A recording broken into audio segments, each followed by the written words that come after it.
Buenas tardes, mi nombre es Juliana Isabel Jiménez Quiñones, del grado 10B. Jorge Amado, Gabriela, Clau y Canela. Esta historia de amor por curiosa coincidencia, como diría doña Arminda, comenzó el mismo día claro del sol primaveral en que el estanciero jesuino Mendoza mató a tiros de resolver a doña Asín Güedes Mendoza, su esposa exponente de la sociedad local, morena casi gorda, muy dada a las fiestas de iglesia, y al doctor Osmundo Pimentel, cirujano dentista, llegando a IEUS hacia pocos meses, muchacho elegante con veleidades de poeta, pues en aquella misma mañana, antes de que la tragedia conmoviese a la ciudad, la vieja Filomena por fin había conseguido cumplir su antigua amenaza de abandonar la cocina del árabe Nasib, emprendiendo viaje en el tren de las 8 hacia Agua Prieta, lugar en el que un hijo suyo prosperaba. Como luego opinara Juan Fulgencio, hombre de mucho saber y dueño de la papelería Modelo, centro de la vida intelectual de IEUS, el día había sido mal elegido, aun siendo día hermoso, el primero del sol después de la larga estación de las lluvias, sol como una caricia sobre la piel. No era un día apropiado para derramar sangre. No obstante, como el coronel jesuino, Mendoza era hombre de honor y muy decidido, poco afecto a lecturas y a razones estéticas, tales consideraciones ni siquiera le pasaron por la cabeza, dolorida por los cuernos. Apenas los relojes dieron las 2 horas de las 7, él, surgiendo inesperadamente, ya que todos los hacían en la estancia, despachó a la bella Sinacía y al seductor Osmundo de 2 certeros balazos a cada uno, y consiguió que la ciudad olvidase los restantes asuntos que tenía para comentar, que el barco de la costera había encallado por la montaña a la entrada del puerto, el establecimiento de la primera línea de ómnibus que uniría a IEUS con Itabuna, el gran baile recientemente celebrado en el Club Progreso y hasta el apasionante caso de Mundeo Falcao, que había enarbolado al historia de las dragas para la entrada del puerto. En lo que respecta al pequeño drama personal de Nasib, súbitamente sin cocinera, apenas si sus más íntimos amigos habían tomado conocimiento del mismo, y sin concederle a la menor importancia, todos habíanse vuelto hacia la tragedia que les emocionaba, hacia la historia de la mujer del estanciero y el dentista, tanto por la alta clase social a la que pertenecían los 3 personajes que intervenían en dicha historia, cuanto por la riqueza de detalles de la misma, algunos picantes y sabrosos. Porque, a pesar del tal cacareado y vanidoso progreso de la ciudad, IEUS se civiliza con un ritmo impetuoso. Había escrito el doctor Ezequiel Prado, famoso abogado, en el diario del IEUS. Todavía interesaban en aquella tierra y por encima de todo, las historias como esa, violentas, de amor, de celos y sangre, íbanse perdiendo con el correr del tiempo. Los ecos de los últimos tiros cambiados en las luchas por las conquistas de las tierras. Empeoró, de aquellos tiempos heroicos habían quedado un gustillo a sangre derramada, en la sangre de las gentes de IEUS, y hasta ciertas costumbres, la de alardear de valientes, de cargar, resolver, noche, día, de beber y jugar. También ciertas leyes dirían sus vidas. Una de ellas, por cierto que de las menos discutidas, nuevamente hubiese cumplido aquel día, La hora de un marido engañado, solo con la muerte de los culpables puede lavarse. Ley que venía de los tiempos antiguos, que no estaba escrita en ningún código, pero sí en la conciencia de los hombres, dejada por los señores de antaño, aquellos que fueron los primeros en derribar bosques y en plantar cacao. Así sucedía en Ieús en aquellos años de 1925, cuando florecían los cultivos en las tierras abonadas con cadáveres y sangre, y multiplicábanse fortunas, cuando el progreso se establecía, transformando la fisonomía de la ciudad. Tan profunda era el gustillo de la sangre que el propio árabe Nasib bruscamente afectaba en sus intereses por la partida de Filomena. Olvidaba tales preocupaciones para entregarse por entero a los comentarios del doble asesinato. Se modificaba la fisonomía de la ciudad, se abrían calles, importábanse automóviles, se construían rascacielos, abríanse caminos, se publicaban periódicos, fundábanse clubes, Ieús se transformaba. Sin embargo, mucho más lentamente evolucionaban las costumbres, los hábitos de los hombres. Así sucede siempre en todas las sociedades. Primera parte: un brasileño de Arabia. Aventuras y desventuras de un brasileño nacido en Siria, en la ciudad de Ieús en 1925, cuando florecía el cacao o imperaba el progreso. Con amores, asesinatos, banquetes, pesebres, historias variadas para todos los gustos, un remoto pasado glorioso de nobles soberbios y ordinarios, un reciente pasado de ricos plantadores y afamados bandidos con soledad y suspiros, deseo, venganza y odio, con lluvias y sol, y claro, de luna, leyes inflexibles, maniobras políticas y el apasionante caso de la entrega del puerto con prestidigitador, bailarina, milagros y otras magias. Capítulo primero: del sol y de la lluvia y con un pequeño milagro. En aquel año de 1925, cuando florecía el idilio de la mulata Gabriela y del árabe Nasib, la estación de la lluvia habíase prolongado más allá de lo normal, necesario, a tal punto que los plantadores, como un rebaño asustado al entrecruzarse en las calles, se preguntaban unos a otros con miedo en los ojos y en la voz: ¿no parará nunca? Se referían a la lluvia. Nunca habíase visto tanta agua cayendo de los cielos día y noche, casi sin intervalos. Una semana más y todo estará en peligro. La zafra entera, Dios mío, hablaban de la zafra que se anunciaba, excepcional, superando con largueza a todas las anteriores. Con los precios del cacao en constante aumento, esto significaba riqueza aún mayor, prosperidad, hastazgo, dinero a raudales. Los hijos de los coroneles irían a los colegios más caros de las grandes ciudades a cursar sus estudios. Nuevas casas se levantarían para las familias en las calles recientemente abiertas. Lujosos novajes serían encargados directamente arriba. Llegarían planos de cola para aristocratizar las salas. Los negocios bien provistos multiplicándose, al comercio creciendo, la bebida corriendo en los carabeles, mujeres desembarcando de los barcos, el juego campeando en los bares y en los hoteles, el progreso, en fin, la tan mentada civilización. Y pensar que esas mismas lluvias, ahora demasiado copiosas, amenazadas, diluviales, tanto se habían demorado en llegar, tanto se habían hecho esperar y rogar. Meses antes, los coroneles elevaban los ojos hacia el cielo limpio en busca de nubes, de señales de la próxima lluvia.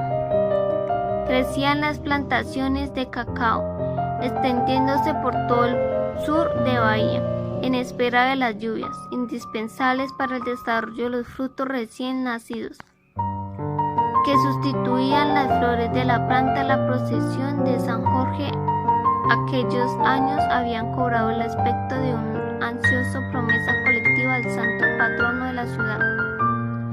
Su rica litera trabajada en oro era llevada sobre los hombros orgullosos de los ciudadanos más notables y los estancieros más ricos, vestidos con el ropaje rojo de la cofradía, lo que no es poco decir, ya que los coroneles del cacao no se distinguían por la religiosidad ni frecuentaban iglesias, y eran rebeldes a misas y confesiones, dejando de sus debilidades para las mujeres de la familia.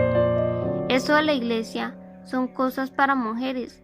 Se contentaban con atender los pedidos de dinero del obispo y de los sacerdotes destinados a obras y diversiones. El colegio de monjas en lo alto de la Victoria, el palacio, las cuales de catecismo, las novedades, el mes de María, las kermeses y fiestas de San Antonio y de San José. Aquel año, en vez de quedarse por los bares bebiendo, todos ellos estaban en la procesión, con la vela en la mano, contritos, prometiendo el oro y el moro a San Jorge, a cambio de las precisas lluvias. La multitud, detrás de la litera, acompañaba por las calles los rezos de los sacerdotes, vestidos con el ropaje del ritual, las manos unidas para la oración y el rostro compungido. El padre Basilio elevaba la voz sonora, arrastrando los rezos, elegido para la importante función por sus eminentes virtudes, consideradas y estimadas por todos. También lo había sido por aquel santo hombre está propietario de la tierra y plantaciones, y por lo tanto directamente interesado en la intervención celestial. Así, rezaba con redoblado vigor. Las numerosas solteronas en torno a la imagen de Santa María Magdalena, retirada la víspera de la iglesia de San Sebastián, para acompañar la literatura del santo patrono en su ronda por la ciudad, sentíanse transportadas en extancias ante la exaltación del padre, habitualmente bonachón, pero apurado, despachando su misa en un abrir y cerrar de ojos. Confesó poco a poco, atento a lo mucho que tenían ellas para contarle, tan diferente del padre Cecilio, por ejemplo. Elevábase la voz vigorosa e interesada del cura en la oración ardiente. Elevábase la voz cansada de la solterona, el coro unánime de los coroneles y sus esposas, hijas e hijos, comerciantes, exportadores, trabajadores llevados del interior para la fiesta, cargadores, hombres de mar, mujeres de la vida, empleados de comercio, jugadores profesionales y diversos malandrines, los chiquilenes del catecismo y las muchachas de la congregación mariana. Subía la oración hacia un diáfano cielo sin nubes, donde, como una asesina bola de fuego, un sol despiadado quemaba, capaz de destruir los brotes del cacao recién abiertos. Algunas señoras de la sociedad, según la promesa sobre la que pusieron de acuerdo en el último baile del Club Progreso, acompañaban la procesión con los pies descalzos, ofreciendo al santo el sacrificio de su elegancia, pidiéndole lluvia. Murmurábanse diferentes promesas apurábase al santo, pues ninguna demora podía admitírsele, que bien veía en la aflicción de sus protegidos. Era un milagro urgente lo que se le pedía. San Jorge no había permanecido indiferente a los rezos, a la repentina y conmovedora religiosidad de los coroneles y al dinero por ellos prometido para la iglesia matriz, ni a los pies desnudos de las señoras, tan castigados por los andoquines de las calles, pero tocados sin duda más que todo por la agonía del padre Brasilio. Tanto receloso estaba el padre por el destino de sus frutos de cacao que, en los intervalos del ruego vigoroso, cuando el coro clamaba, juraba al santo abstenerse un mes entero de los dulces favores de su comadre y gobernante Otalia. 5 veces comadre, ya que 5 robustos retoños tan vigorosos y promisorios como las plantas de cacao del cura había ella llegado a la pila bautismal, envueltos en linol y encaje. No pueden reconocerlos. El padre Brasilio era padrino de todos ellos, 3 niñas y 2 niños, y ejerciendo la caridad cristiana, les prestaba el uso de su propio nombre de familia, Cerqueira, un bonito y honesto nombre. ¿Cómo podría San Jorge permanecer indiferente a tanta aflicción? Desde los tiempos inmemorables de la capitanía, él venía dirigiendo, bien o mal, los destinos de esta región, hoy tierra del cacao.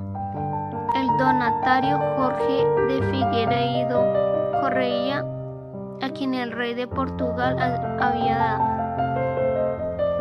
en prueba de amistad, esas decenas de lenguas probadas de salvajes y de palo Brasil, no dispuestos a abandonar los placeres de las cortes libonense por la selva bravia. Había enviado a un cuñado español para que muriera en manos de los indios en su lugar, pero habíale recomendado poner bajo la protección del San Vencedor de los dragones aquel feudo que el rey su señor tuviera por bien regalarle. Él no iría a esta distante tierra primitiva, pero le daría su nombre, consagrándolo a su antocayo San Jorge, montado en su caballo. Desde la luna, el santo seguía el destino animado de ese San Jorge dos Ieus desde aproximadamente 400 años. Había visto a los indios degollar a los primeros conquistadores y ser, a su vez, destrozados y esclavizados.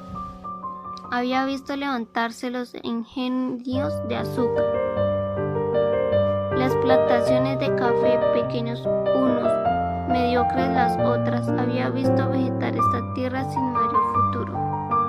Durante siglos después, había asistido a la llegada de las primeras plantaciones de cacao, ordenando a los macacos Cupará que se encargasen de multiplicar las plantas de cacao, tal vez objetivo definitivo apenas para mudar un poco el paisaje del que ya debía estar cansado. Luego de tantos años, lejos de imaginar que con el cacao llegaba la riqueza, una época nueva para la tierra bajo su protección, vio entonces cosas terribles, los hombres matándose traicionera y cruelmente por la posición de valles y colinas, de ríos y sierras, quemando las plantas, plantando fábricamente sementeras y sementeras de cacao. Vio crecer súbitamente la región, nacer villas y poblados, vio llegar a Ieus el progreso, trayendo un obispo consigo instalarse nuevas municiones, y Tabuna y Tapira levantarse del colegio de monjas.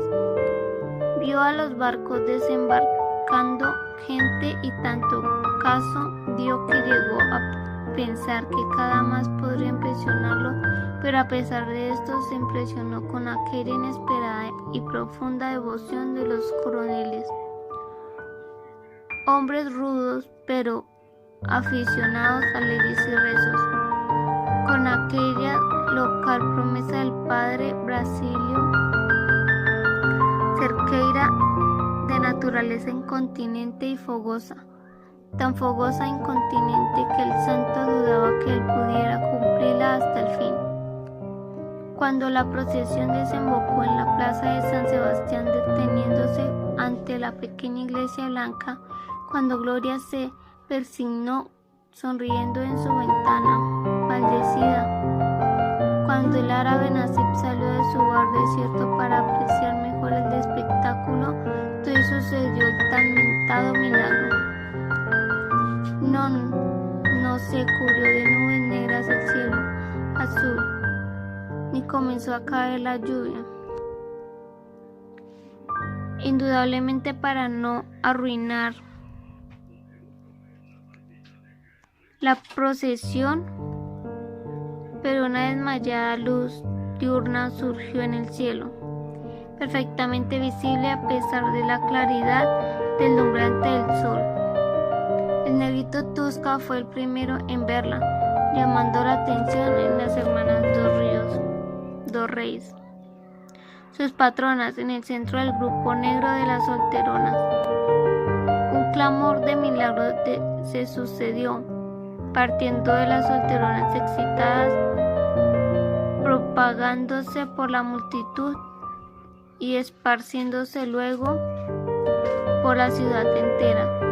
Durante 2 días no se habló de otra cosa. San Jorge había venido para oír los rezos, las lluvias no tardarían y efectivamente algunos días después de la procesión nubes de lluvia acumularon en el cielo y las aguas comenzaron a caer al anochecer.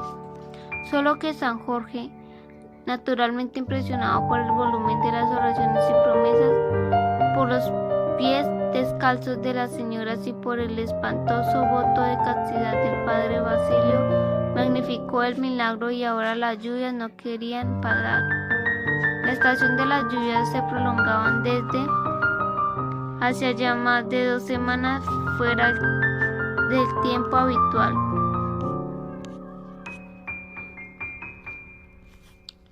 Aquellos brotes apenas nacidos de los caos de cacao, cuyo desarrollado el sol había amenazado, crecieron magníficos con las lluvias. El número nunca visto, pero comenzaban ahora a necesitar nuevamente del sol. La continuación de las lluvias, pesadas y persistentes, podrían pudrirlos antes de la zafra. Con los mismos ojos de temor angustiado, los ojos coroneles miraban el cielo plumbeo, la lluvia cayendo, buscaban el sol escondido en los altares de San Jorge, de San Sebastián, de María Magdalena. Había en el Nuestra Señora de la Victoria, en las capillas del cementerio, se encendían velas. Una semana más, tal vez 10 días más de lluvia, y la azafrán estaría por entero en peligro. Era una expectativa trágica, y ahí porque cuando aquella mañana en que todo comenzó, un viejo estanciero, el coronel Manuel das Onzas, así llamado porque sus plantaciones estaban casi en el fin del mundo, donde, según decían y él confirmaba, hasta tigres u onzas rugían. Salió de su casa cuando todavía era casi noche, a las 4 de la mañana, y vio el cielo despejado de un azul fantasmagórico de aurora abriéndose y el sol anunciándose con alegre claridad sobre el mar. Levantó los brazos y gritó con un alivio inmenso: ¡A fin! La zafra se salvó. El coronel Manuel das Onzas apuró el paso en dirección al puesto de pescado, en las inmediaciones del puerto, donde por la mañanita cotidianamente se reunían un grupo de viejos conocidos en torno de las latas de mingau. En las bahías no habría de encontrar a nadie en aquella hora. Él era siempre el primero en llegar, pero caminaba rápidamente, como si todos los esperasen para oír la noticia, la alborozada noticia del final de la estación de las lluvias. El rostro del estanciero se abría en una sonrisa feliz. Estaba garantizada la zafra, aquella que sería la mayor de todas las excepcionales de precios en constante aumento, en ese año de tantos acontecimientos sociales y políticos, en el que tantas cosas mudarían en Ius, años por muchos considerado como decisivo en la vida de la región. Para unos fue el año del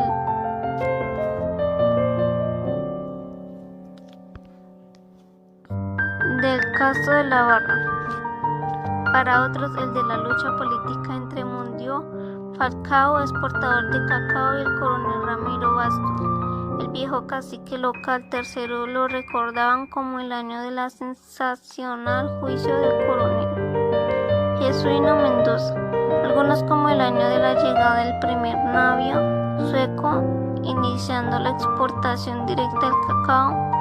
Nadie, sin embargo, habla de ese año de la zafra de 1925 a la de 1926, sino como el año del amor de Nasib y Gabriela. Y, aunque cuando se refieren a las peripecias de romance no comprenden cómo, más que cualquier otro acontecimiento, fue la historia de esa loca pasión el centro de toda la vida de la ciudad en aquella época, cuando el impetuoso progreso y las novedades de la civilización transportaban la filosofía de Ius, del pasado y del futuro mezclados en las calles de Ius. Las prolongadas lluvias habían transformado los caminos y las calles en lodazales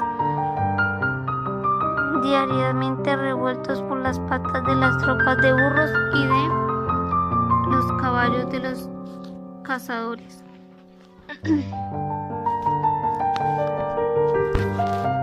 Las prolongadas lluvias habían transformado los caminos y las calles en lodazales, diariamente revueltos por las patas de las tropas de burros y de los caballos de los cazadores. La propia carretera, recientemente inaugurada, que unía Ius con Itaúna, por la que se trasladaban camiones y ómnibus, había quedado en cierto momento casi intransitable. Los pequeños puentes habían sido arrastrados por las aguas, y sus restos borrosos hacían retroceder a los choferes. El ruso Jacob y su socio, el joven Moacir Estrella, dueños de un garaje, se habían llevado un buen susto. Antes de la llegada de las lluvias, habían organizado una empresa de transportes para explotar la carretera que unía las dos principales ciudades del cacao, enviando 4 pequeños ómnibus en el sur. El viaje por ferrocarril duraba 3 horas cuando no había atrasos, mientras que por la carretera podía realizar en 1 hora y media. Ese ruso Jacob poseía camiones en los que transportaba cacao de Itaúna a Ius. Moacir Estrella había instalado un garaje en el centro y también él trabajaba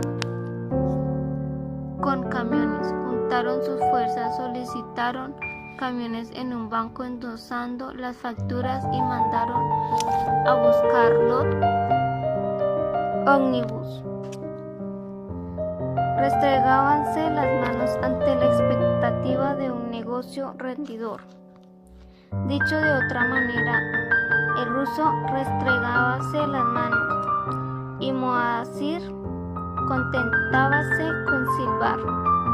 El silbido alegre llenaba el garaje mientras en los postes de la ciudad boletines anunciaban el próximo establecimiento de la línea de ómnibus y viajes más rápidos y más baratos que por el tren.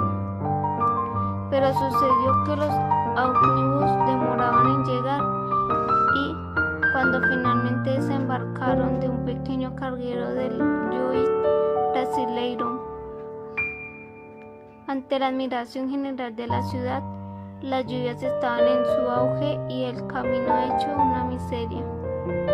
El puente de madera sobre el río Cachoeira, corazón mismo de la carretera, estaban amenazando por la creciente del río. Y los socios revolvieron retrasar la inauguración de los viajes. Los ómnibus nuevitos quedaron 2 veces en el garaje, mientras el ruso maldecía en una lengua desconocida y Moacir silbaba rabiosamente. Los títulos vencían en el banco y el Mondio Falcao no los hubiera socorrido en el apuro. El negocio habría fracasado antes de iniciar. Había sido el propio Mondio quien buscara recursos al llamar a su escritorio para ofrecerle sin intereses el dinero necesario. Mondio Falcao creía en el progreso de IEUS y lo incrementaba. Con la disminución de las lluvias, el río bajó, y a pesar de que el tiempo continuaba malo, Jacob y Moacir habían mandado arreglar por cuenta propia algunos de los puentes, rellenado con piedras los trechos más rebaladizos, e indicaron el servicio. El viaje inaugural con el propio Moacir dirigiendo el vehículo dio lugar a discursos y a bromas. Todos los pasajeros eran invitados. El intendente Mondio Falcao, algunos otros exportadores, su coronel Ramiro Bastos, otros estacioneros y el capitán, el doctor, abogados y médicos. Algunos recelosos de la carretera presentaron disculpas diversas, siendo sus lugares ocupados por otras personas, y tantos eran los candidatos que acabó viajando gente de pie.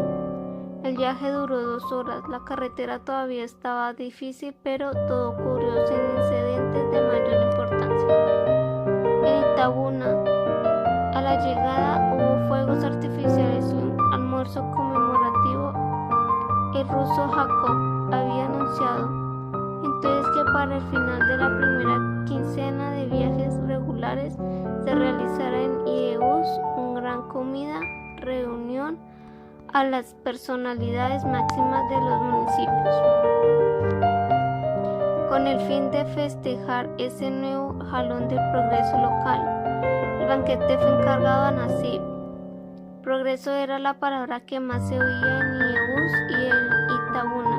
En ese tiempo estaba en todas las bocas, insistentemente repetida, aparece en las columnas de los diarios, en el cotidiano y en los semanarios.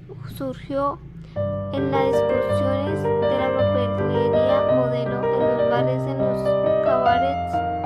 Los habitantes de IEUS repetíanla a propósito de las nuevas calles, de las plazas enjardinadas, de los edificios en el centro comercial y de las modernas residencias en la playa, de los talleres del diario de IEUS, de los ómnibus saliendo por las mañanas y por la tarde para Itabuna, de los camiones transportando cacao, de los cabarets iluminados, del nuevo cine teatro IEUS, de la cancha de fútbol del colegio del Dr. Enoch, de los hambrientos conferencistas llegados de Bahía y hasta del río, del Club Progreso con sus danzantes. Es el progreso, y lo decían orgullosamente, conscientes de colaborar todos en los cambios tan profundos, experimentados con la fisonomía de la ciudad y en sus hábitos. Observábase un aire de prosperidad en todas partes, un vertiginoso crecimiento. Se trazaban calles para el lado del mar y de los morros, nacían plazas y jardines, se construían casas, palacetes, grandes residencias, los alquileres subían y en el centro comercial alcanzaban precios absurdos. Los bancos del sur abrían agencias y al Banco de Brasil habían construido un nuevo edificio de 4 pisos. Una belleza. La ciudad iba perdiendo día a día aquel aire de campamento guerrero que le había caracterizado en el tiempo de la conquista de la tierra, con estaciones montados a caballo, al resolver a la cintura y aterradores guardaespaldas con el rifle en la mano, atravesando calles sin emprender, a veces permanentemente embarradas y otras cubiertas de polvo, tiros llenando de miedo las noches intranquilas, vendedores ambulantes exhibiendo sus válidas en las calles. Todo eso iba muriendo. La ciudad resplandecía en vitrinas variadas y bien iluminadas. Se multiplicaban las tiendas y los almacenes. Los vendedores ambulantes andaban siempre por el interior y solo aparecían en las ferias. Se multiplicaban los bares, cabarets, cines, colegios, tierras de poca región, enorgulleciendo, no obstante, con su elevación a dioses y había recibido. En medio de fiestas innotables, el primer obispo, estancieros, exportadores, banqueros, comerciales, todos dieron dinero para la construcción del colegio de monjas, destinados a las jovencitas de Yeús, y para el palacio de Océano, ambos en alto de la conquista. Como habían dado dinero para la instalación de Progreso, iniciativa de comerciantes y doctores con Mundio Falcao a la cabeza, donde los domingos habían de danzas y de cuanto en cuanto grandes bailes. Surgían clubes de fútbol. Prosperaba la Soledad Ruiz Barbosa en aquellos años, y Yeús comenzaban a ser conocidas en todos los ámbitos del país como la reina del sur. El cultivo de cacao dominaba todo el sur del estado de Bahía, pues no existía cultivo más rendidor de este, y con las fortunas creciendo crecían Yeús, capital de cacao. Sin embargo, aún se mezclaba en sus calles es impetuoso progreso, es futuro de grandezas con los que restos de las épocas de la conquista de la tierra, de un próximo pasado de luchas y bandidos. Todavía las tropas de burros conduciendo cacao hacia los depósitos de los exportadores se invadían el centro comercial, mezclándose a los camiones que comenzaban a hacerles frente. Aún pasaba muchos hombres cansados en botas, exhibiendo pistolas todavía, reventaban fácilmente tumultos en las calles empinadas y pistoleros conocidos vomitaban desafíos en los bolichones más bajos, o de vez en cuando un asesinato era cometido en plena calle.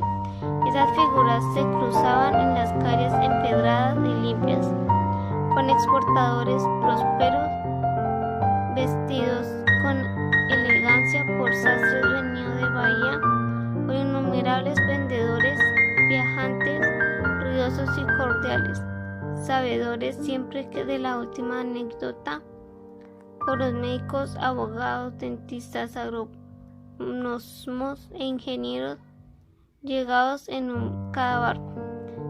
Hasta numerosos estancieros andaban ahora despojados de sus botas y sus armas, con aire pacífico, construyendo buenas casas para vivienda, pasando parte de su tiempo en la ciudad, poniendo sus hijos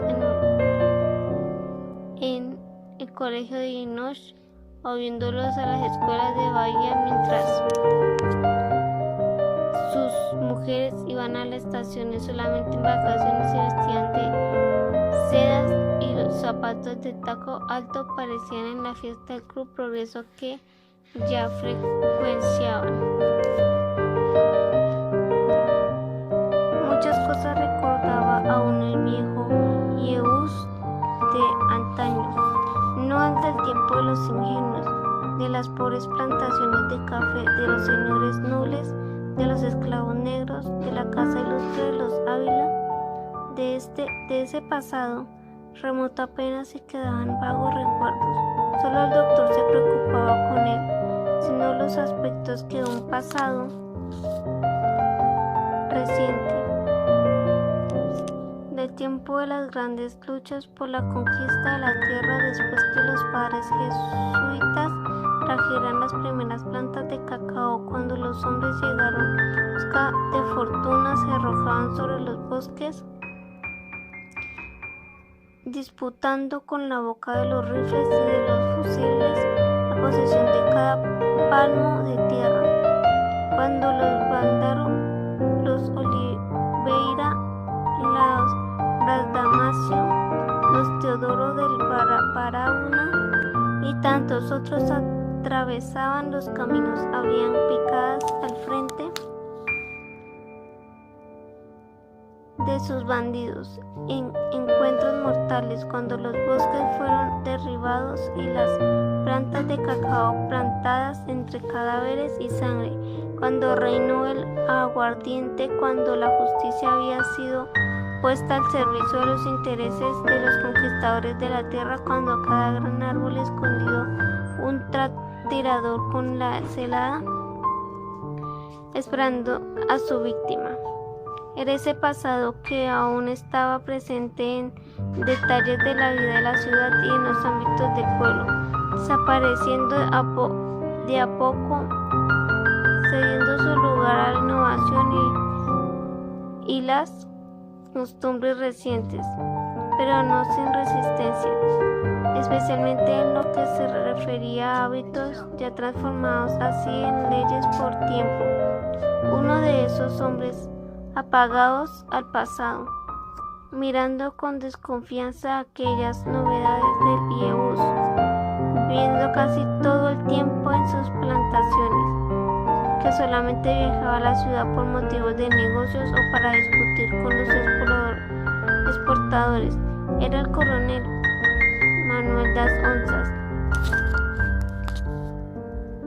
Mientras caminaba por la calle desierta en la madrugada sin lluvias, la primera después de tanto tiempo, pensaba en partir aquel mismo día para su estación. Se acercaba la época de la zafra, pronto el sol doraría los frutos del cacao, las plantaciones estarían emprendidas, eso era lo que a él le gustaba, por eso la ciudad no conseguía aprisionarlo a pesar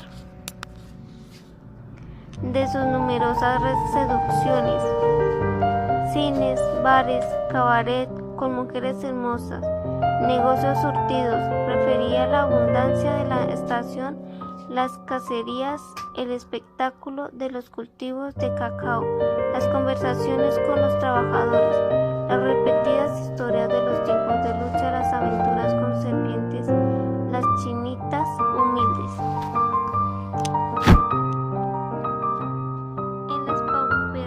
Casas de rameras de las pequeñas poblaciones, había venido a Yeús para conversar con Mondió Falcao, vender cacao para su posterior entrega y retirar dinero para nuevos arreglos y modificaciones. En la estancia el exportador andaba por el Río Janeiro y el estanciero no había querido discutir con su gente, prefiriendo esperar el regreso de Mondió, que llegaría en el próximo barco. Y mientras esperaba en la ciudad alegre, no obstante las lluvias iban siendo arrastradas a los cines por los amigos, donde, por lo general, se domina en la mitad de la película, se le cansaba la vista, a los bares, a los cabarets, cuando perfume tenían esas mujeres. Dios mío, qué barbaridad. y cobrando carísimos, siempre pidiendo joyas, queriendo anillos. Ciertamente que esa Yeús era la perdición. Mientras tanto, el espectáculo del cielo límpido, la certeza de la zafra garantizada, la imagen del cacao secándose en las barcazas, dejando cerrar la miel que escapaba de sus frutos, partiéndose, cargando en el lomo de los burros, todo eso lo hacía tan feliz que llegó a pensar que era injusto mantener a su familia en la estación, a los chicos creciendo sin instrucción, a la esposa en la cocina como una negra sin una diversión. Otros coroneles vivían en la ciudad, construían buenas casas, se vestían como personas. De todos, cuando hacía en Yeús durante sus rápidas estancias, nada agradaba mal al coronel Manuel das onzas que sus charlas matinales con los amigos junto al puesto del pescado. Ese mismo día les comunicaría su decisión de instalar casas en Yeús, de traer a la familia, todas esas cosas. Iba pensando mientras caminaba por la calle desierta cuando, al desembocar en el puerto, se encontró con el ruso Jacob, sin afeitar su barba pelirroja, despeinado, eufórico. Apenas vio al coronel, abrió los brazos y bravo alguna cosa, pero excitado contestaba, lo hizo en lengua extraña, la que no impidió que él, poco ilustrado trasplantador, lo entendiese, respondiendo: así es, por fin ha aparecido el sol, mi amigo. El ruso se restregaba las manos. Ahora podremos 3 viajes diarios, a las 7 de la mañana, al mediodía y a las 4 de la tarde, y vamos a encargar otros 3 ómnibus. Caminaron juntos hasta el garaje donde el coronel Elan anunció: esta vez voy a viajar en esta máquina suya, me decidí. El ruso rió. Con la carretera seca, el viaje apenas iba a durar poco más de 1 hora. ¿Qué cosa? ¿Quién lo diría? 35 kilómetros en 1 hora y media. Antiguamente nos costaba 2 días para llegar a caballo. Pues bien, se mundió Falcao, llega hoy en la tieta. Ya puedo reservarme un pasaje. Y mañana por la mañana, eso sí que no, coronel. Mañana no. ¿Y por qué no? Porque mañana es nuestro banquete celebratorio y usted es mi invitado. Una comida de primera con el coronel Ramiro Bastos, el intendente, el de aquí, el de Itabuna, el juez y también su colega de Itabuna.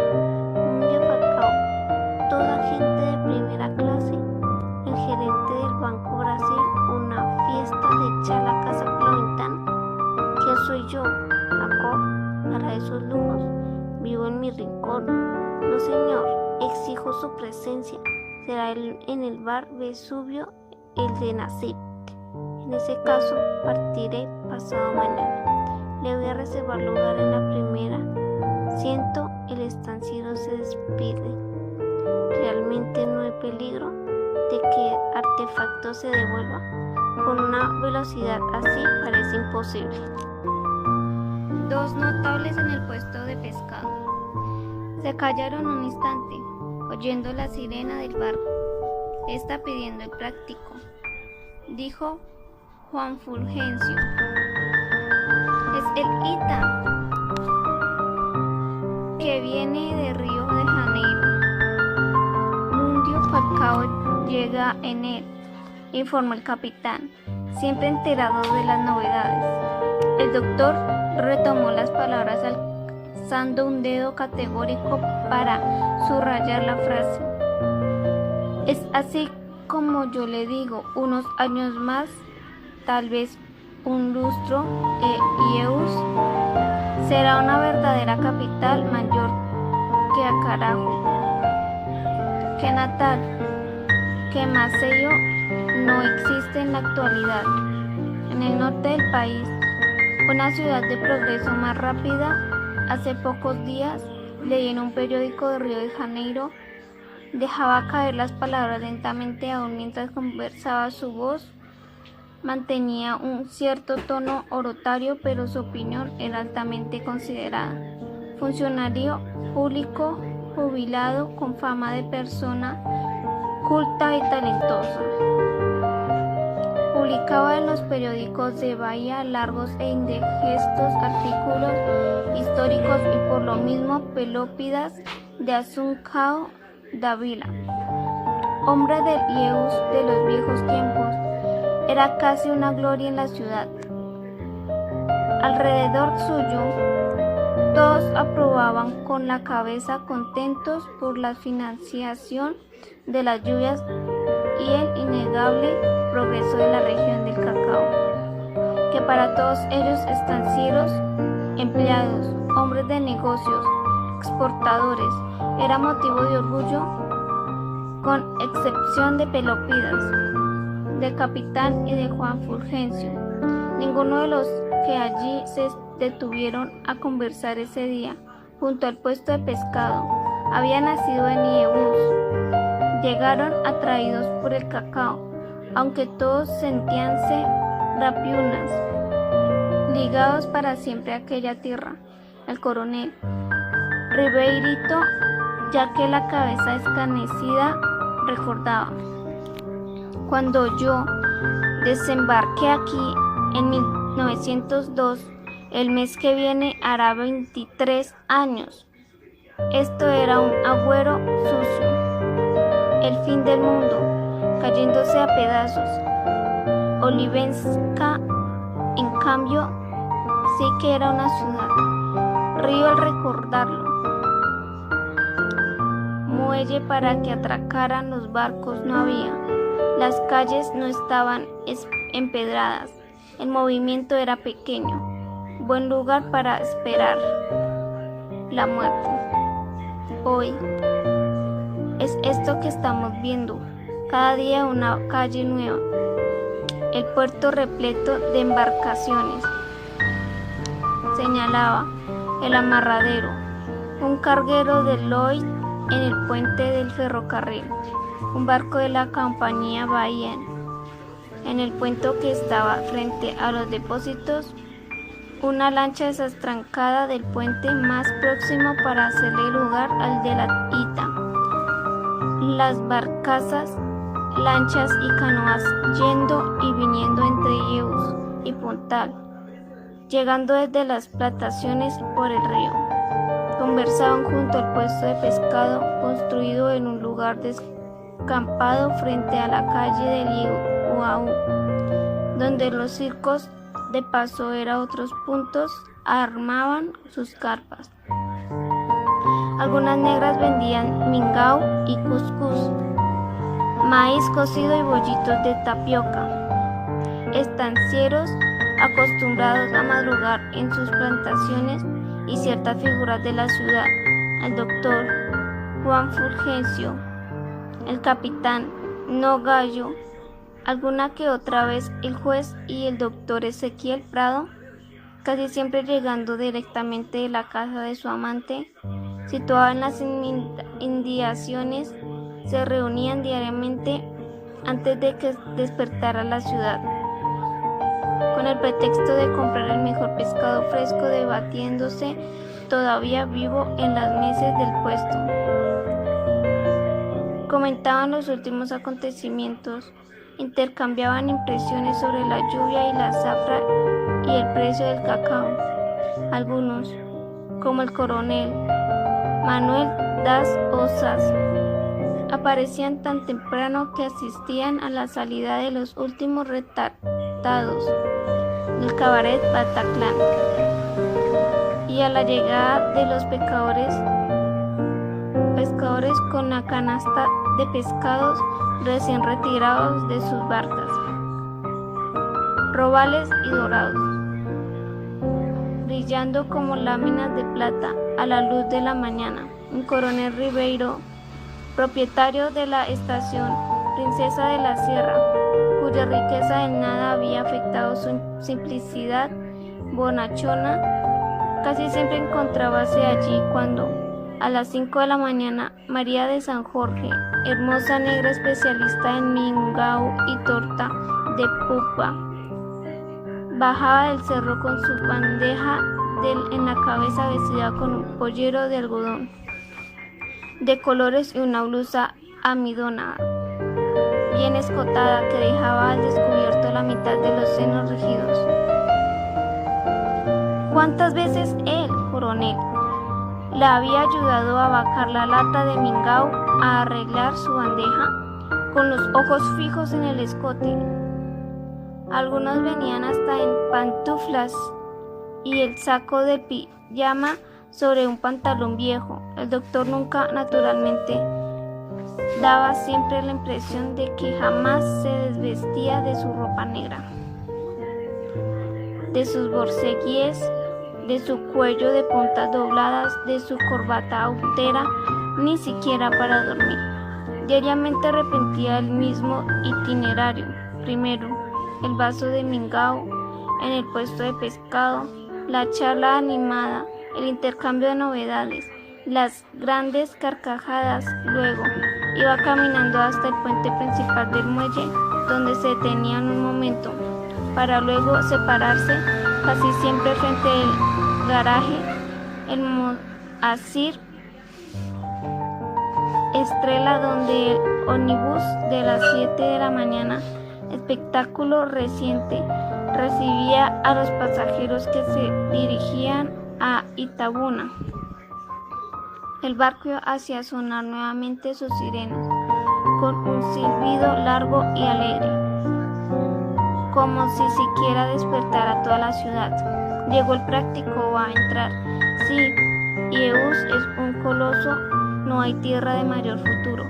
Si el cacao sube este año, aunque sea 50 centavos con la zafra que vamos a tener, el dinero va a ser cama de gato, sentenció el coronel Ribeirito, con una expresión codiciosa en los ojos. Hasta yo voy a comprar una buena casa para mi familia, comprar o construir, anunció el coronel Manuel Las Onzas. Caramba, muy bien. Sí, señor, por fin, aprobó el capitán, palpeando la espalda del estanciero. Ya era tiempo, Manuel, se burló Ribeirito. Los chicos menores ya estaban llegando a la edad de ir al colegio y no quiero que se queden tan ignorantes como los mayores y como el padre. Quiero que por lo menos uno de ellos sea doctor, con anillo y diploma. Además de eso, considero el doctor, los hombres ricos de la región, como usted, tiene la obligación de contribuir al progreso de la ciudad construyendo buenas casas, bungalows, palacetes. Vea, sino el que se hizo construir Mundio Falcao en la playa. Y eso él llegó aquí hace apenas un par de años y que, además de eso, es soltero. Al final de cuentas, ¿de qué sirve juntar dinero si se ha de vivir metido entre las plantaciones sin ninguna comodidad? Lo que es yo, voy a comprar una casa en Bahía.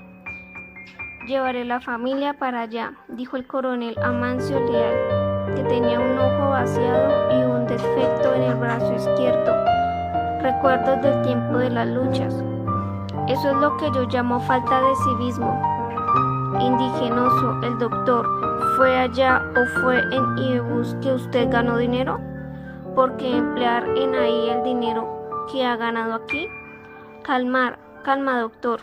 No se alteren. Ieus es un buen lugar, etcétera, pero como usted comprenderá, Bahía es el capital, tiene de todo, especialmente buenos colegios para mis hijos. Pero el doctor no se calmaba.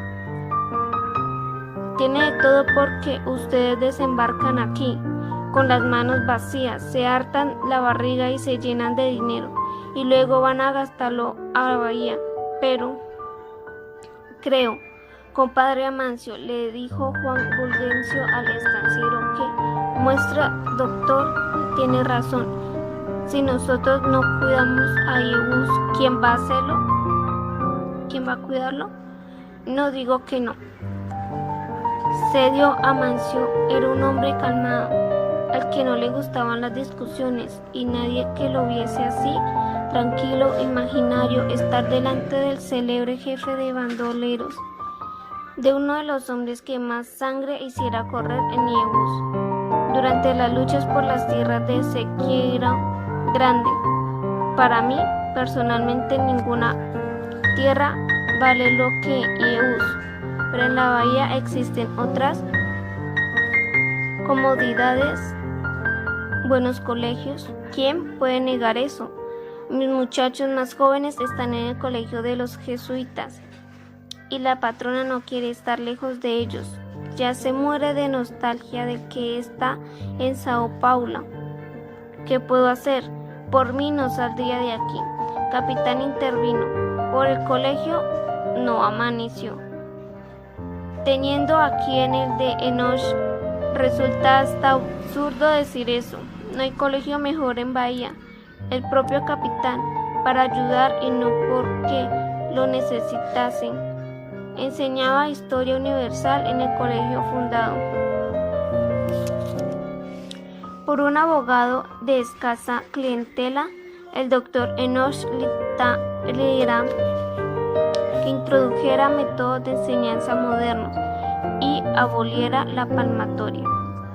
Pero ni siquiera está oficializado a estas horas, ya que debe estarlo. Enoch recibió un telegrama de Mundio Falcao diciendo que el Ministerio de Educación le garantizara eso mismo para dentro de algunos días. Entonces, ese Mundio Falcao es extraordinario. ¿Qué diablos creen ustedes que él quiere?, preguntó el coronel Manuel das Onzas, pero las preguntas quedó sin respuestas porque se había iniciado una discusión entre Riverito, el doctor, y Juan Fulgencio. A propósito de todos modos de enseñanza, métodos de enseñanza, será todo lo que ustedes quieran. Para mí, para escribir el B, el A, el BA, no hay nadie como doña Guillermina, mano de hierro. Mis hijos solamente con ella aprendieron a leer y a contar. Eso de enseñar sin palmatoria. Atraso, coronel, sonreía Juan Fulgencio. Ese tiempo ya pasó. La moderna pedagogía. ¿Qué cosa? La palmatoria es necesario, si no, ustedes están atrasados en un siglo. En los Estados Unidos, a la chica los pongo en el colegio de las hermanas, naturalmente. Para los varones los dejo con doña Guillermina. La pedagogía moderna abolió la palmatoria y los castigos físicos, consiguió explicar Juan Fulgencio. No sé de quién está hablando usted, Juan Fulgencio, pero le garantizo que fue muy mal hecho. Si yo sé leer y escribir así, discutiendo sobre los métodos del doctor Enoch y de la famosa doña Guillermina, legendaria por su verdad, fue caminando hacia el puente, desembocando de otras calles. Algunas personas aparecían en la misma dirección, pues iban a esperar el barco, a pesar de la hora matinal, reinado ya cierto movimiento en el puerto. Los cargadores llevaban sacos de cacao de los depósitos al barco de la bahía, una barcaza que se preparaba para partir con las velas desplegadas. Parecía un enorme pájaro blanco. Un toque de silbato vibró en el aire, anunciando la partida próxima. El coronel Manuel de Onzas insistió. ¿Qué es lo que Mundio Falcao quiere? Ese hombre tiene el diablo en el cuerpo. No se contenta con sus negocios y se mete en todo. Caramba, es muy fácil. ¿Quiere ser intendente en la próxima elección? No creo. Es poco para él, dijo Juan Fulgencio. Es hombre de ambiciones. Haría un buen intendente, emprendedor, un desconocido que llegó aquí hace poco. El doctor, admirador del Mundio Falcao, atajó: hombres como Mundio Falcao necesitamos, hombres de visión, valientes y dispuestos. Caramba, doctor, coraje es lo que nunca les faltó a los hombres de esta tierra. No hablo de esa clase de coraje de pegar tiros y matar gente, hablo de algo más fácil, más difícil. Mundio Falcao llegó aquí el otro día, como dice Anancio, pero miren cuántas cosas ya realizó. Hizo la avenida en la playa, cosa en la que nadie creía, que fue un negocio de primera y que embelleció la ciudad.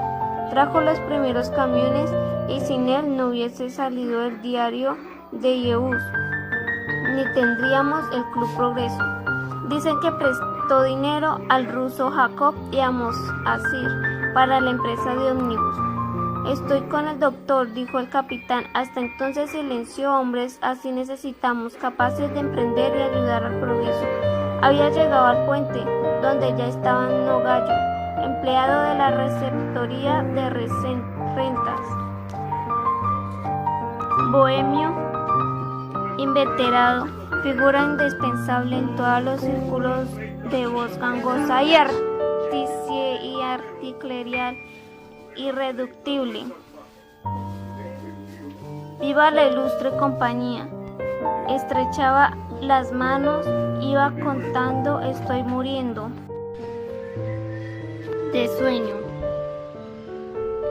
Estuve en la Bataclan con el árabe Nasib y terminamos yendo a casa de Chamadao. Comida, mujeres, pero no podía dejar de venir al desembarque del Mundio Falcao. Frente al garaje de Moazir Estrella se juntaban los pasajeros del primer ómnibus. El sol había salido y había un día espléndido. Vamos a tener una zafra de primera. Vamos a tener una comida, el banquete de los ómnibus. Es verdad, el ruso Jacob me invitó. La conversación fue interrumpida por los repentinos silbatos breves y afligidos del barco. Hubo un movimiento de expectativa en el puente, hasta los changadores se detuvieron para escuchar. ¡Encayo! ¡Porquería de costa! Si continúa así, ni el barco de la Bahiana va a poder entrar en el puerto, y menos aún el de la costera, y el de Lloyd. La costera ya amenazó con suspender la línea. Barra difícil y peligrosa, aquella de Yeús, apretada entre el cerro del Uau en la ciudad y el cerro de Pernambuco en una isla al lado del Pontal. Canal estrecho y poco profundo de arena, moviéndose continuamente en cada marea. Era frecuente que los navios encallesen y a veces tardaran un día en zafarse. Los grandes navios no se atrevían a cruzar la barra asustadora a pesar del magnífico fondeadero de Yeús. Los llamados continuaban angustiosos. Personas que habían venido a esperar el navío comenzaban a tomar el camino de la calle del Uau para ver lo que pasaba en la barra. Vamos hasta allá. Esto es lo que sublema, decía el doctor mientras el grupo caminaba por la calle sin emprender contorneamente el cerro. Ellos produce una gran parte del cacao que se consume en el mundo. Tiene un puerto de primera. Y sin embargo, la renta de la exportación del cacao queda en la ciudad de Bahía, todo por causa de esta maldita barra. Ahora que las lluvias habían secado, ningún asunto entusiasmaba más a los habitantes de Yeús que ese. De cómo el doctor casi tenía sangre imperial. El doctor no era doctor y el capitán no era capitán, como la mayor parte de los coroneles no eran coroneles. Pocos en realidad en los estancieros que en los comienzos de la República y el cultivo de cacao habían alcanzado el grado de coronel de la Guardia Nacional, pero quedó la costumbre. dueño de plantaciones de más de 1000 arrobas, pasaba normalmente a usar y recibir el título, que allí no significaba mando militar, sino reconocimiento de la riqueza. Juan Fulgencio, a quien le gustaba reírse de las costumbres locales, decía que la mayoría de ellos eran coroneles de jagunzos, ya que muchos de ellos habían estado envueltos en las luchas por la conquista de la tierra.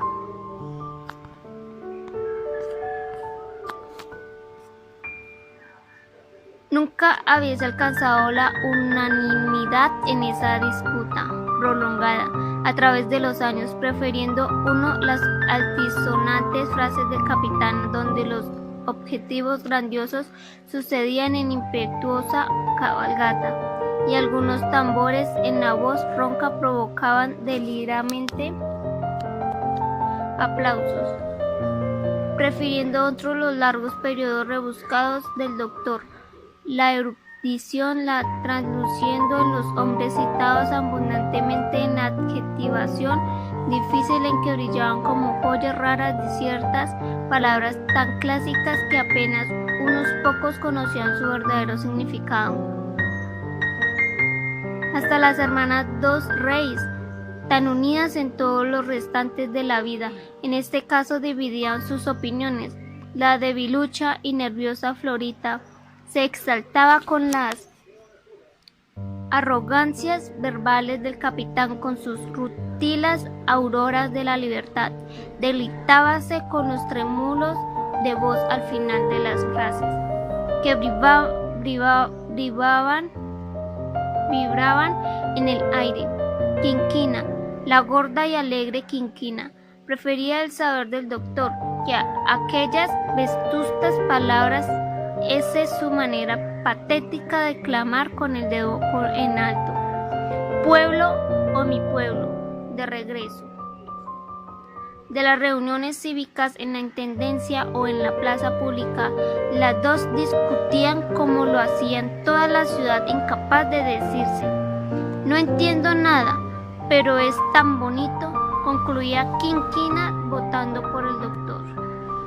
Hasta me corre un frío por la columna cuando él habla, decía Florita votando por el capitán. Memorables días aquellos en que en el palco de la Plaza de la Matriz de San Jorge, ornadamente con flores, el capitán y el doctor alternábanse en la palabra, uno como orador oficial de la Euterpe 13 de mayo, el otro en nombre del gremio Ruy Barbosa, organización literario charadisca de la ciudad. Desaparecían todos los otros oradores, aún el profesor Josué, cuyo palabreado lírico tenía su público de chiquillas del colegio, de monjas. Y se hacía el silencio de las grandes ocasiones cuando avanzaba hacia el arco la figura morena e insinuante del capitán, vestido impecablemente de blanco con una flor en la solapa, alfiler de rubí en la corbata y aire de ave, de rapiña debido a la nariz larga y curvada, o bien la silueta delgada del doctor, pequeñito y saltarín, como garrulo pajarito inquieto, vistiendo su eterna ropa negra, cuello alto y chequera almidona, con el pincel Nez unido al saco por una cinta y los cabellos ya casi enteramente blancos. Hoy el capitán parecía una catarata de elocuencia. ¡Qué palabreado bonito!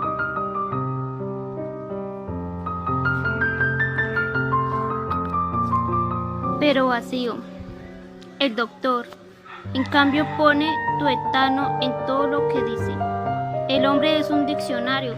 Solamente el doctor Ezequiel Prado podía hacerle competencia en las pocas ocasiones en que, ebrio hasta caerse, subía a otra tribuna fuera del tribunal. También él tenía sus incondicionales y, en lo que se refiere a los debates jurídicos, en la opinión pública era unánime, no sabía a quién se le comparece. Pelopidas, que asumía Dávila descendía de unos ávilas hidalgos portugueses establecidos en Ilhéus en tiempo de las capitanías, por lo menos así lo afirmaba el doctor, diciendo que se basaba en documentos de familia, opinión diga de considerarse la de un historiador.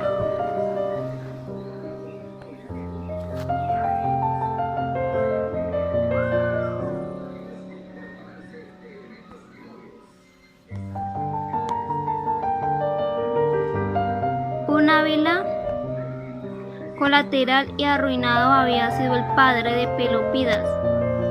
De la familia noble apenas si se había heredado el nombre y el aristocrático hábito de no trabajar.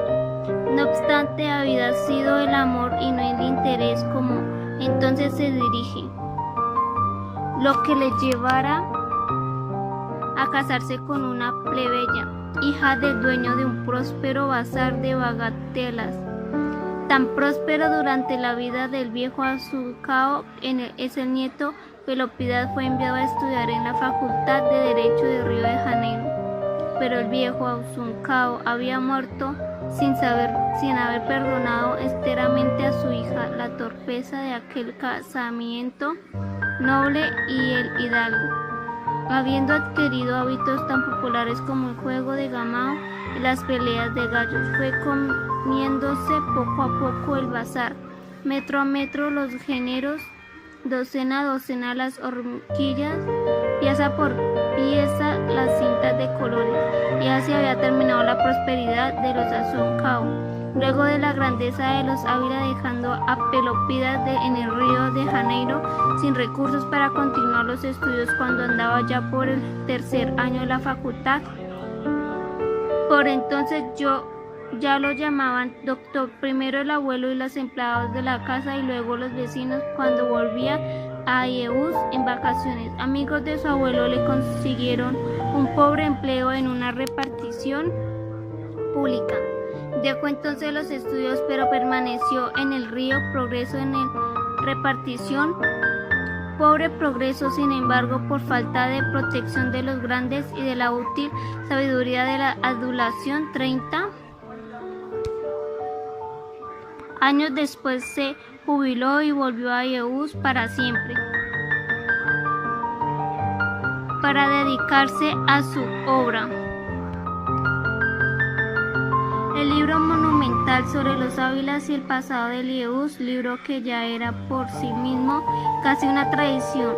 De él se hablaba desde los tiempos en que, cuando aún era estudiante, el doctor publicara en una revista carioca de circulación limitada y vida reducida al primer número un famoso artículo sobre los amores del emperador, pero segundo en su imperial viaje al norte del país con la virginidad ofensiva, una Ávila romántica e infinita.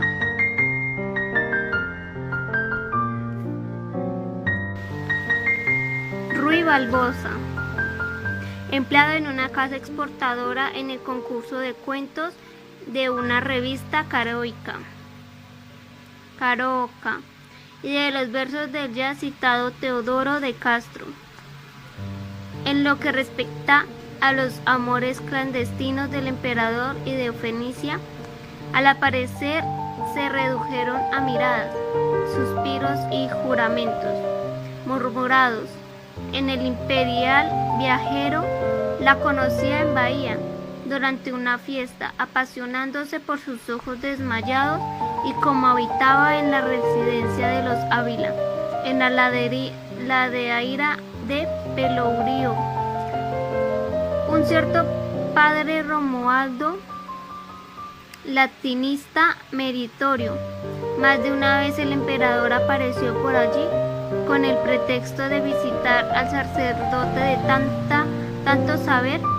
En los adornados balcones de la casa, el monarca había suspirado en latín su inforzado e imposible deseo por esa flor de los Ávila.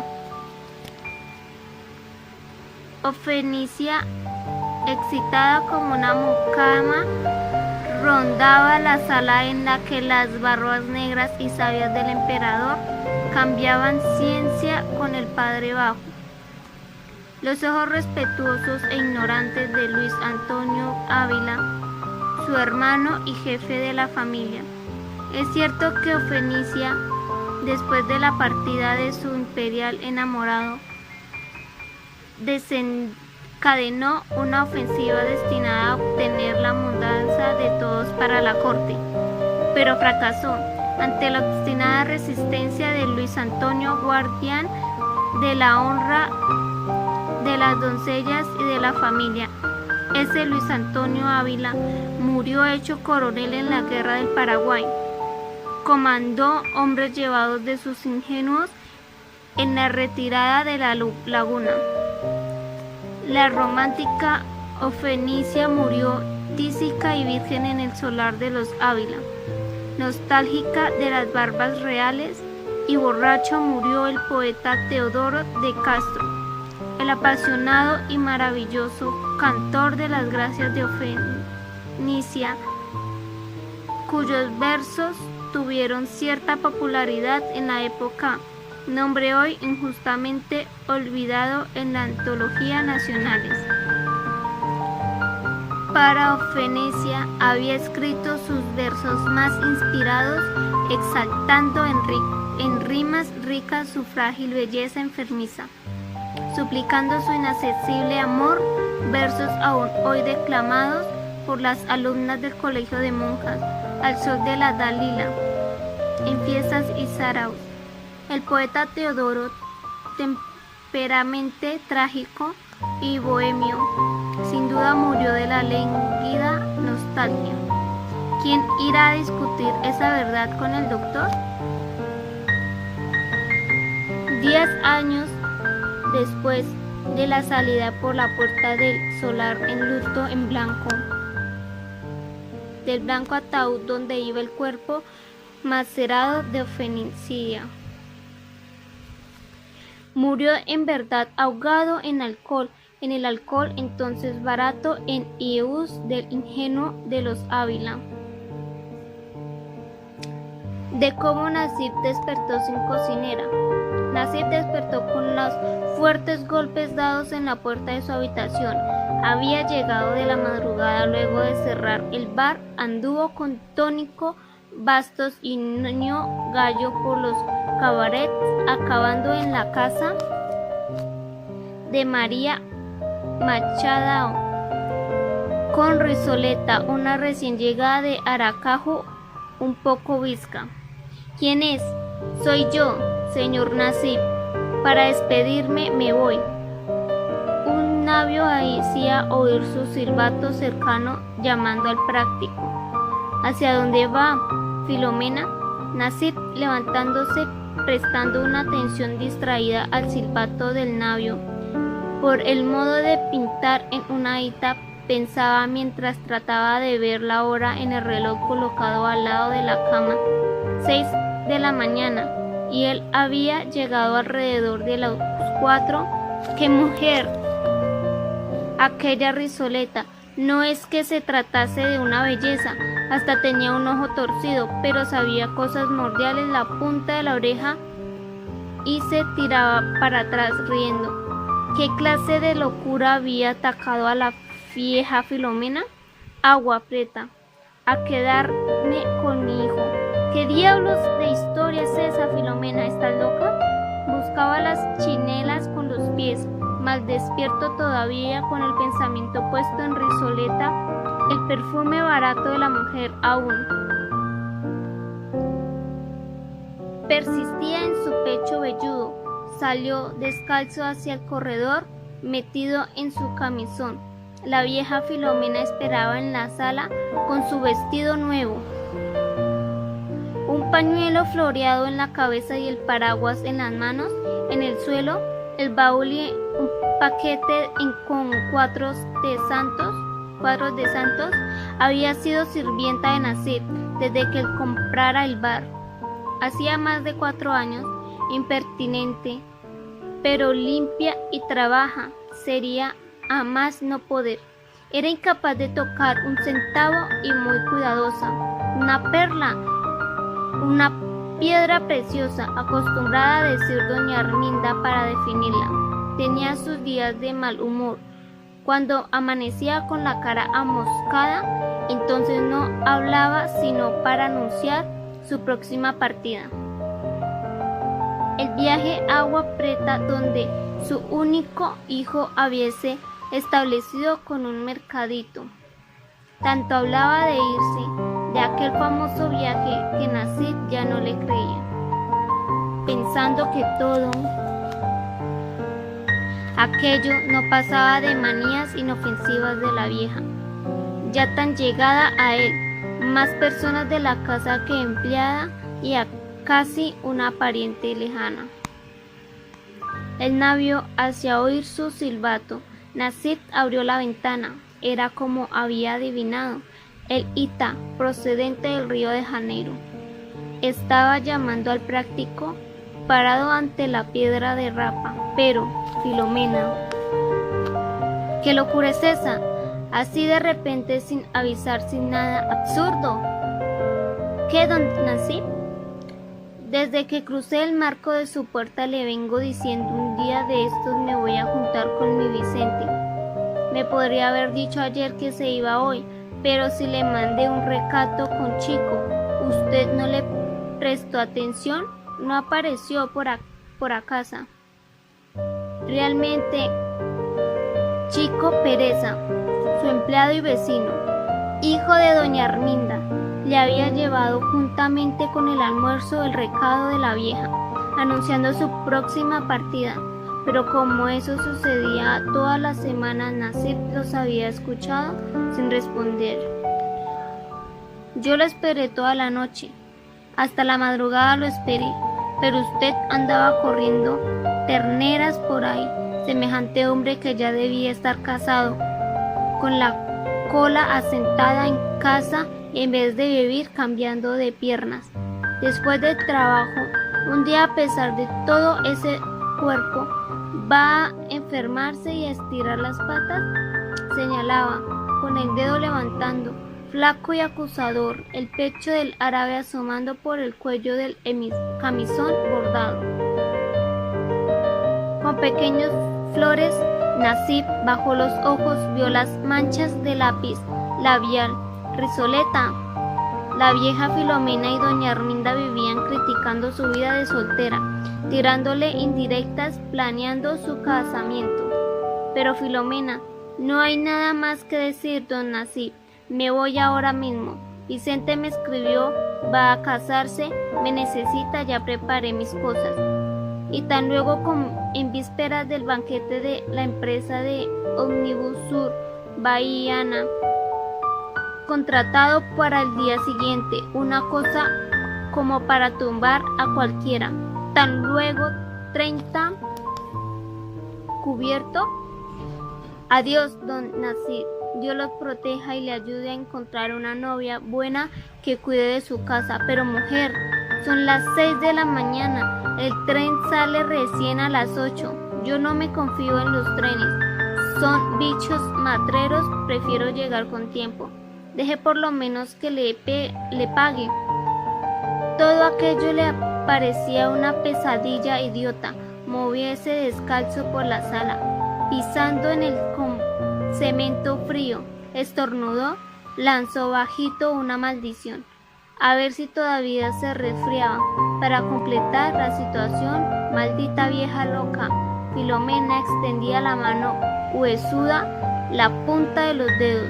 Hasta otro momento, don Nasib. Cuando vaya por Agua Prieta, hagamos una visita. Nasib contó el dinero. Agregó unos pesos de más, a pesar de todo, ella lo merecía.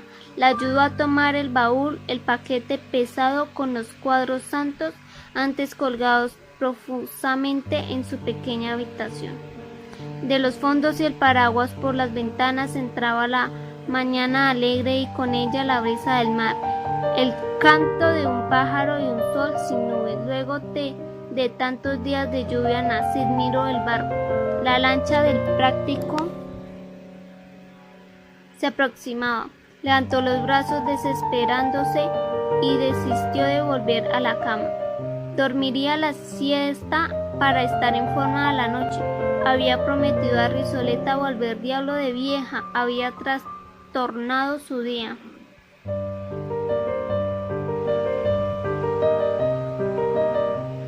Un problema conmigo. No puede contar, doña Elizabeth. Está esperando la criatura en cualquier momento, ya pasó del día. Fue por eso que estuve despierta y don Pablo podía venir a buscarme. De repente, además de eso, comida fina yo no sé hacer. Doña Arminda, viuda, espiritista, lengua viperina, madre de Chico Pereza, muchachito empleado en el bar de Nacid, era una partera afamada. Muchos de los hijos de Yehús, nacidos en los últimos 20 años, nacieron en sus manos, y las primeras sensaciones del mundo que sintieron habían sido su endiablado olor a ajo y su cara colorada de tarará. Y doña Glorinda ya tuvo el chico. El doctor Raúl no vino por el bar ayer. Ya sé que ayer por la tarde, pero llamaron al médico, ese tal doctor Demóstenes. Esas novedades de ahora. Don Nasib, ¿usted no cree que es una indecencia que un médico agarre a la criatura viendo desnuda a la mujer del otro? Falta de vergüenza. Para Arminda aquel era un asunto vital. Los médicos comenzaban a hacerle la competencia. Donde se había visto tal descaro, un médico espiando a las mujeres de los otros desnudas en los dolores del parto. Pero la preocupación de Nasib era el banquete del día siguiente y los bocados dulces y salados para el bar, problemas serios creados por el viaje de Filomena. Es el progreso, doña Arminda. Esa vieja me hizo una buena. ¿Progreso? Descaro es eso. ¿Dónde voy a conseguir una cocinera? Lo único que puedo hacer es encargar todas las hermanas dos reyes. Son muy caras. Le arrancan la piel a uno, y yo que había conseguido 2 muchachas para que ayudaran a Filomena.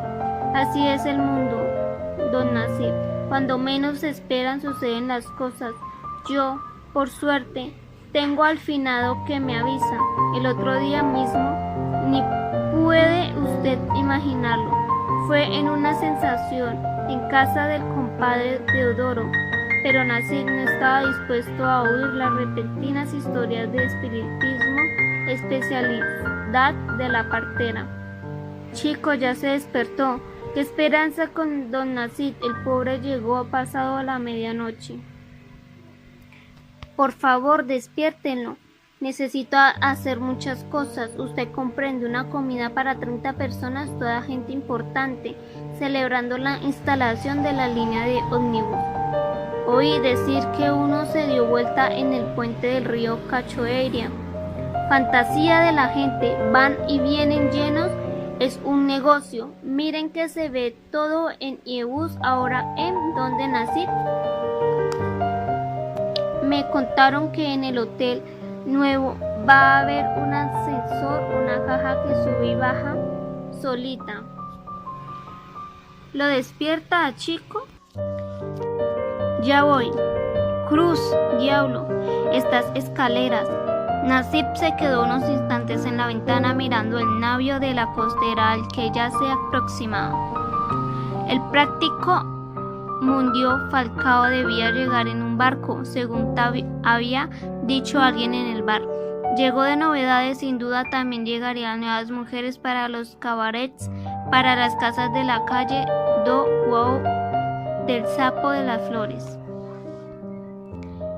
Cada navío fuera de la bahía Aracú o de Río traía un encargamento de muchachas alegres.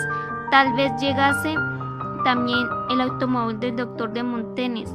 El médico estaba ganando un dineral en su consultorio, el primero de la ciudad. Valía la pena vestirse a ir al puerto para asistir al desembarque. allá estaría ciertamente el grupo habitual de madrugadores, y quién sabe si no le darían noticias de una buena cocinera capaz de cargar con el trabajo del bar. Cocinera en Ius era una cosa rara, disputada por las familias y los hoteles, pensiones y bares, el diablo de la vieja.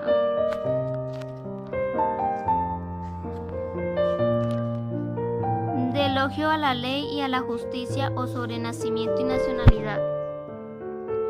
Era como que Nasib fuera llamado árabe y hasta turco, pero es necesario dejar establecido y fuera de cualquier duda su condición de brasileño nato naturalizado. Había nacido en Siria, desembarcando en Ius a los 4 años, y había llegado hasta Bahía en un barco francés. En aquella época, siguiendo el rastro del cacao dispensador del dinero a la ciudad de cantada fama. Llegan diariamente por los caminos del mar, del río y de la tierra, en los barcos, en las barcazas y lanchas, en las canoas, al lomo de burro, al pie abriendo camino, centenas y centenas de brasileños y extranjeros oriundos de todas partes, de Sergipe, de Ceará, de Alagoas y de la Bahía, de Recife y de Río de Janeiro, de Siria y de Italia, del Líbano y de Portugal, de España y de los más variados guetos, obreros, comerciales, jóvenes en busca de porvenir, bandidos y aventureros, un mujeriego colorido y hasta una pareja de griegos surgiendo solo Dios sabe de dónde. Y todos ellos, inclusive los rubios alemanes de la reciente fundada fábrica de chocolate en polvo y los altaneros ingleses del ferrocarril, no eran sino hombres de la zona del cacao, adaptados a las costumbres de la región todavía así bárbara, con sus luchas sangrientas, emboscadas y muertas. Ingleses por dentro y por fuera, además de brasileños naturalizados, eran los parientes de Nasib, unos Hashkar envueltos en luchas por las conquistas de la tierra y cuyas hazañas fueron de las mismas heroicas y comentadas, comparables apenas con las de los bávaros, las de Blas, demasiado al cerebro negro, Josenique o las del coronel Amaneció Leal, uno de ellos de hombre adulto, el tercero en edad murió en los fondos de un cabaret en Pirangui, después de apartir a 3 de los 5 bandidos ensañados contra él, cuando disputaba pacientemente una partida de póker. Los hermanos vengaron su muerte en forma inolvidable. Para mayor información sobre esos parientes de Nasib, basta recurrir a las anales del tribunal, leer los discursos del fiscal y de los abogados. Turco será tu madre, pero Nasib todo lo que quiera menos turco brasileño, golpeaba con la mano enorme en el pecho velludo, hijo de sirios, gracias a Dios. Árabe, turco, sirio, todo es lo mismo. ¿Lo mismo? Un cuerno, eso es ignorancia suya, es conocer historia ni geografía. Los turcos son unos bandidos, la raza más desgraciada que existe. No puede haber insulto mayor para un sirio que ser llamado turco. Bueno, Nasib, no se enoje, no fue para ofenderlo, es que esas cosas de extranjeros para mí son todas iguales.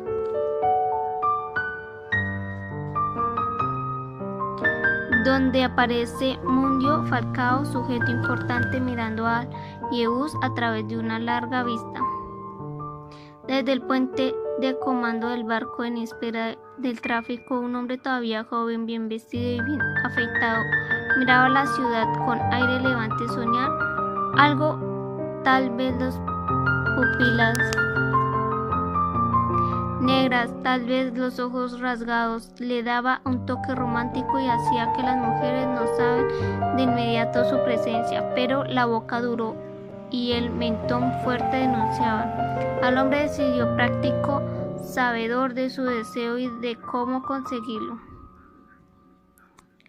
Mundio levantó a la larga vista y lo llevó a los ojos. Vio su casa moderna, construida por un arquitecto traído de Río, los sobrados de la avenida, los jardines del Palacio El Coronel, Misael, las torres de la iglesia matriz, el grupo escolar.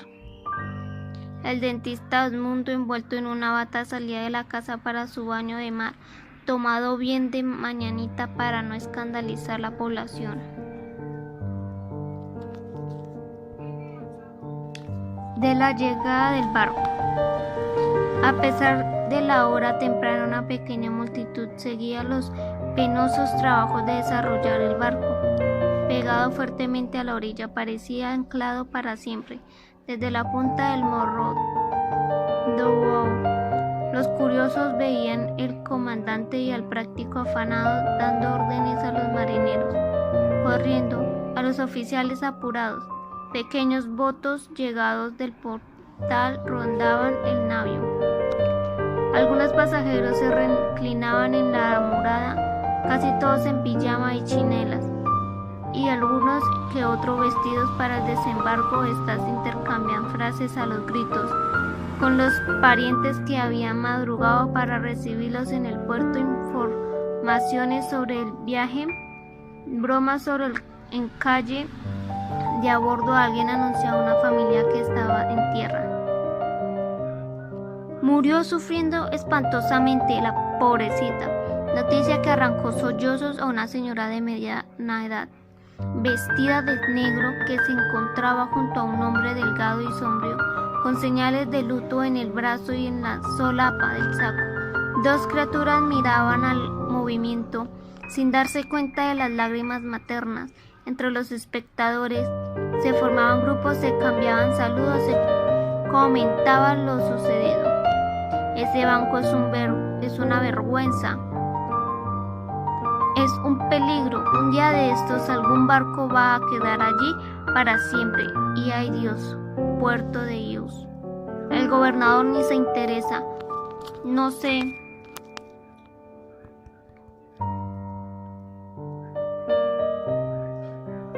interesa. Lo dejas así al propósito, para que no entren navios grandes, para que la exportación continúe bien a bahía. Tampoco la intendencia hacía nada. El intendente no tiene voz activa, solo sabe decir amén. El gobierno y EUS necesita mostrar lo que vale.